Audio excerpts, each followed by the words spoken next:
Algebra 2, Lesson 51, graphs of linear equations and graphs of vertical and horizontal lines. So this is one of those really cool moments in algebra where we kind of pull the wool out from in front of your eyes.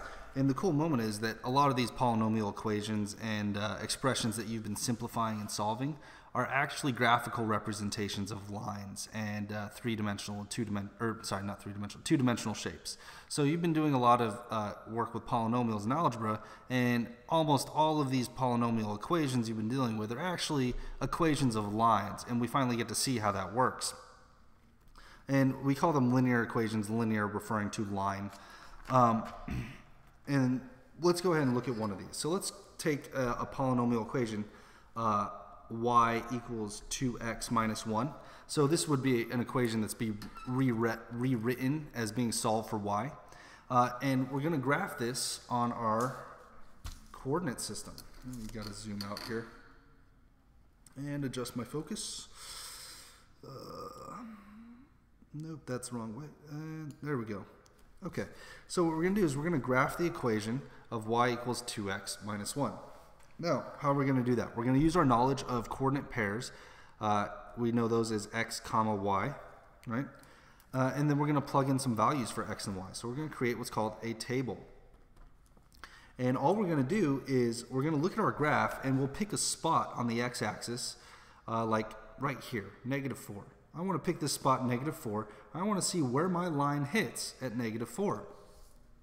So what I do on this table is I put in the number -4. Now, I can pick another spot too. It usually pick 3 numbers. So I like to pick a negative number, the positive version, so I'll pick -4, 4. And then I also always like to choose the number 0, because then you can see what the graph does at the very center. So we'll pick 3 numbers for x where we want to see the graph. We want to see the graph at these 3 points, -4, 0, +4, right? So we pick those 3 points. Now what I'm going to do with these 3 points is I'm going to use the plug-in method into this equation to solve them for y. So a lot of algebra skills that we've been doing, such as plugging in two-step equations, ordered pairs, and work with polynomials, is all coming together to graph these linear equations. So we'll start with -4. So I'll take this equation and then I'll plug in -4. So y equals 2 times -4 minus 1. I simplify this. 2 times -4 is -8. -8 minus 1 equals 9. So y equals 9. So now I have an ordered pair. At -4, y equals 9. So I can write this as the point -4, comma 9. And I will graph it. So then I go to my graph and I go -1, 2, 3, 4, and then I go positive 1, 2, 3, 4, 5, 6, 7, 8, 9, and I put a dot. And this is -4, comma 9. And it's good to mark your points on your graphs. Now I go to +4. So if I plug in +4 in this equation, I get y equals 2 times 4 minus 1. 2 times 4 gives me 8. 8 minus 1 equals 7. Y equals 7. So at +4, I now have the point 4, comma 7. So I go 1, 2, 3, 4, and then I go up 1, 2, 3, 4, 5, 6, 7. And I'll mark this as 4, comma 7. Now let's find out what the graph does at 0. So I write my equation y equals 2 times 0 minus 1. 2 times 0 is 0. Minus 1 is -1. So then y is going to equal -1. So at 0, y will equal -1. And this is the point where Mr. Claiborne realizes he made a mistake that half of you probably already saw. My mistake, -8 plus -1 is actually -9. That should have been -9. So before I can graph my last point of 0, comma -1, I got to fix this one. This one is -4, comma -9. So let's just go ahead and erase this one. We'll redo it. So fixing this point, we go back 1, 2, 3, 4, and then I go down 1, 2, 3, 4, 5, 6, 7, 8, 9.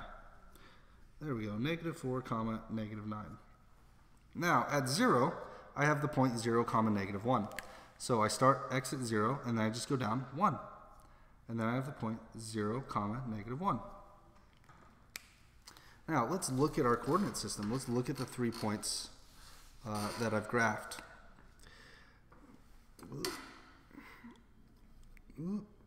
Now that I've got these 3 points, I can construct a line. It's exactly like connect the dots. I look at these 3 points and I say, hey, they line up pretty nicely. So I can take something like a ruler, if I can find it, and I can connect the 3 dots.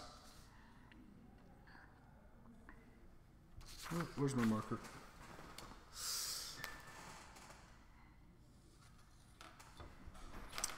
That's the equation of my line. So this is the graphical representation of the equation y equals 2x minus 1. Lastly, I'm going to show you guys vertical and horizontal lines. These are really, really simple.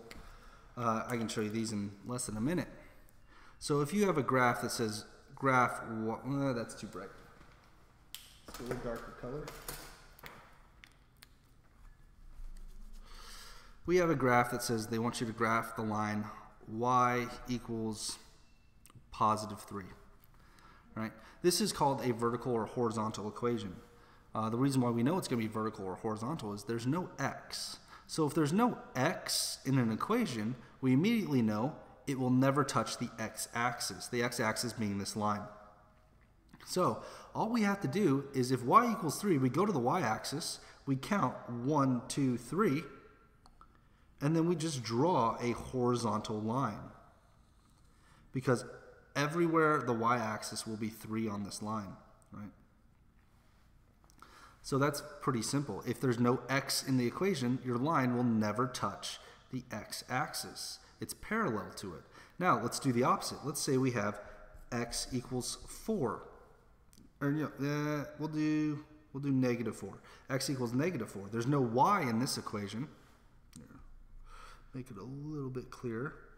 So x equals -4. There's no y in this equation, so this line will never touch the y-axis. It will be parallel to it. So I'll go to the x-axis, I'll go -1, 2, 3, 4, and then I'll draw my line right there. It's a vertical line. And the line never touches y. It's perpendicular to, or parallel to it. So that's linear equation, or that's vertical and horizontal lines. They're very simple, and they're just written exactly like that. If you have any questions, let me know on Moodle, and I will see you in class.